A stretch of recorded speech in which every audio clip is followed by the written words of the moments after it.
Good morning, folks. Welcome back to the farm. It's a beautiful morning this morning. Little light rain coming down, the April showers, bringing some Mayflowers hopefully for us, keeping everything kind of damp. I like that. I like that when the snow all melts, it's still a little bit cooler. We get a little bit of showers, everything starts to green up. We've had some years out here, man, I tell you, like the snow melts, the water's gone. You don't see rain again until probably October. It's windy, the grass is dry, and the whole world just catches on fire. And I'm not a big fan of that.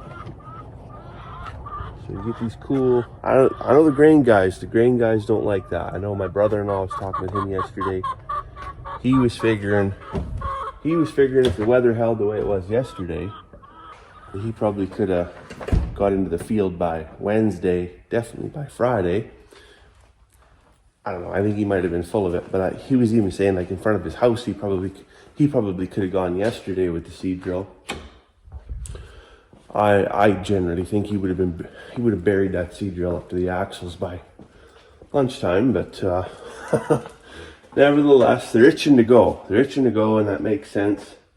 Whereas I think the grass guys probably want a little bit more moisture, and then slowly start to warm up and get that grass coming. One thing I do got to get done today is I got to get some panels loaded up. I think I'm going to drag them down with a side-by-side, but get them down in the bottom in where the ram pen is for the summer.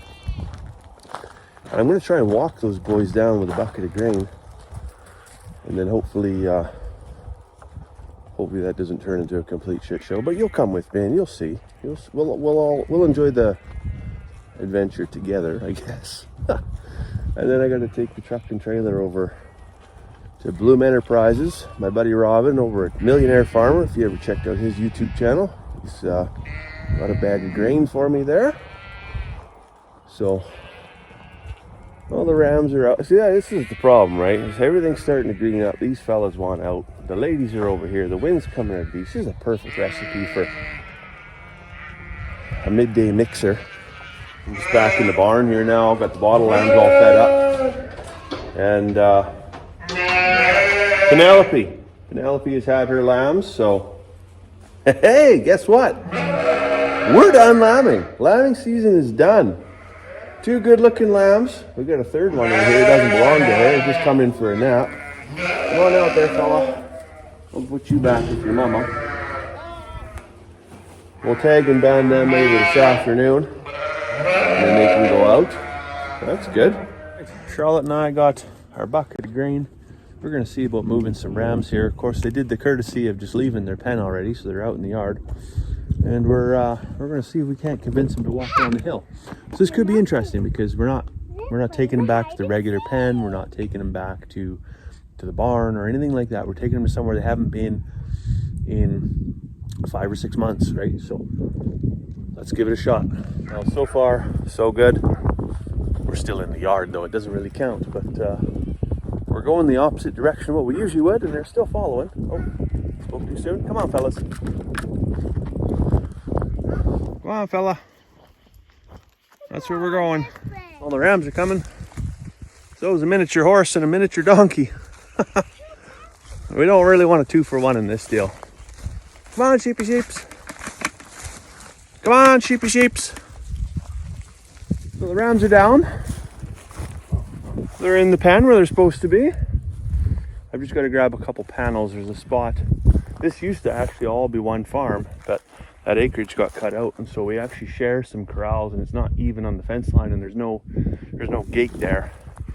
And I put up some rough cut lumber a couple years ago all the way across, but rough cut lumber and rams is kind of a recipe for headbutting. So they did that a couple times and then found their way through and into the neighbor's place. So I'm going to put some 10-foot by 8-foot security panels up there, and nobody's jumping over. Speaking of jumping over, what I got to get over is I got to get over the creek. And I did not bring my big boots, so we're gonna probably go the long way around, find a spot to jump over. This is just an ephemeral draw, really. I call it a creek, but really it only flows when it's wet or spring melt, just like now. So, but I got a couple panels over here, by the big corrals. So we'll get them retrieved, drag them over, pen them up, and we'll be in business. Are you lumberjacking? I'm gonna try to chop this. Okay. Is that hard work? Ah! Good job. Is it all tied up, Charlotte? What? Is it all tied up? What's in your mouth? What do you got there? It's just gross. What's that for? Eat. Just to eat? Is it yum? What if I told you a sheep pooed on that? Is it still good? Yeah? Well, if that baler twine and zip ties and hay wire doesn't hold it, then I guess them fellas just ain't meant to be caged. So last year, I actually never ran the rams down in here at all. I kept them up top in the farmyard while I had the ewes down in the pen right next door here. I didn't want to run the rams beside the ewes for obvious reasons, but so when the ewes come down here, I will pick the rams up and take them back up to the top, and they can just do the old switcheroo, so to speak. But I thought it'd be a good time. I obviously need to move the rams. This is a good spot. There's lots of stuff in here they need to chew down. Because last year we didn't run anybody in here until very late season, the grass got as high as a horse. And we had some really, really brave coyotes coming last year. And they were using this as cover. So they'd come out of the forested section here, through this gate, up into this grassy section, and then up. And then they pretty much got direct access to our chickens. And so they were getting really brave. They were coming right up to the yard. And needless to say, a guy had to feed a few vitamin leads to some animals. But I had one right in here the one day. I come down with the neighbor. I was sat over there with the 7mm, and I took a shot at him. And I don't know where it landed. Oh yeah, right here. You see the hole in the gate? So the coyote went through right here, and I just missed him by that much. Just heard that little ting, and needless to say, that one got away, unfortunately. It is nice to see after the spring melt that the duck pond is full. I call it a duck pond, but we don't have any ducks. But if we had ducks, this would be a pretty good duck pond, except for the fact that that is the forested area that the coyotes all go through. Put your gloves right in my bucket there, kiddo. There we go. Yeah, don't go close to there, okay? That water's deep. I know you're just looking at it until you're swimming. Come on. I tell you, that's one thing you got to be careful with kids.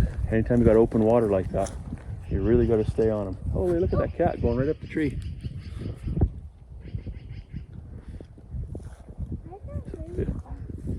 Be quite a squirrel hunter.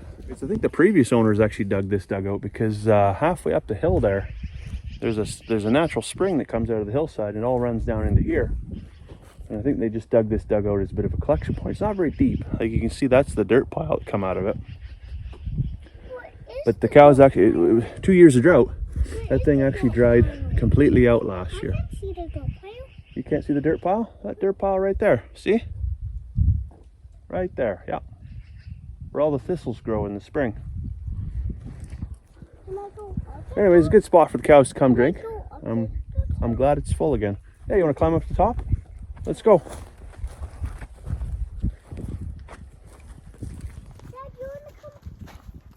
Ah, you can be king of the castle. You go on up. But you can come up too. Okay. It's pretty steep, isn't it? Yeah, pretty. Is that why you want Dad to come up? Yeah. Because it's steep. Hey, look, I'm gonna win. Then you did. Hey, I win. You win. You're the king of the castle. Come up. What can you see? Uh, All the way into the pond, eh? Yeah, why do we need life jackets? Why do we need life jackets? Because you're not 12 feet tall. That's why. What do you are? No, you and Daddy's not. funny you are? No, I could get stuck in that mud and I could drown just as easy as you. That's why we got to be careful around the dugouts, right? When it's clean, we can just go in there. If you got a life jacket on, yeah. Keeps you up. A life jacket keeps you up? Yeah. Up out of the water? Yeah. Helps you swim? Yes, so, but So if mom and dad, hey Charlotte, if mom and dad weren't here, would you go to that water by yourself? no, No? How come? because Is it dangerous? Good answer, kiddo. Hi, Elsie. There's nothing in these buckets. Look, there's just an axe and some mitts and some binder twine and an old empty bag. Sorry for the disappointment. what do you want? Oh, Hi, Millie.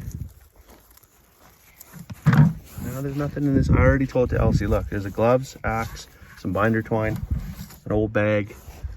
Sorry for the disappointment. All right, we're in the truck here now, and we're gonna head over to Bloom Enterprises, pick up a bag of grain, some sunflower seed. Charlotte's in the back. She's coming for the adventure. What are you eating back there? What is that? chocolate? Chocolate bunny? Yeah. You're eating his brains? Yeah. Yeah. Good stuff. All right, let's go.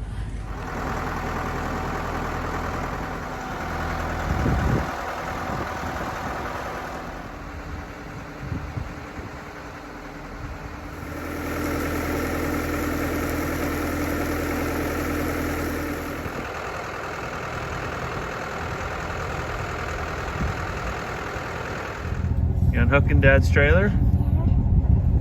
Boy, you're sure a good helper. So we got the grain unloaded. Ferried about half a dozen buckets over to the barn. Ferried a bunch to the chicken house. Everybody's all stocked up and got extra treats today. So everybody's triple happy teddy bears, so to speak. Now yesterday, Mama Bear, she cooked the whole chicken in the oven there, and I think she's gonna dice it up. We're gonna make, she's got naan breads too, so we're gonna make some butter chicken here for supper. That's gonna be good. Well, there's a lot happened today. A lot of work was done, and because a lot of work was done, I think it deserved to have a little less work have to be done. So there it is. The bucket with the float in it is rigged up with the garden hose back to the shop. So I'm not packing water to the chickens until at least Halloween. I hope we can get to Halloween. But yeah, there it is. I tell you, that thing's a lifesaver. If you don't have one of these and you're packing water to chickens, you're a fool. Go out, spend $39. It's half the price of a vacuum style water. Just get one, plumb it into a garden hose. Makes your life so much easier.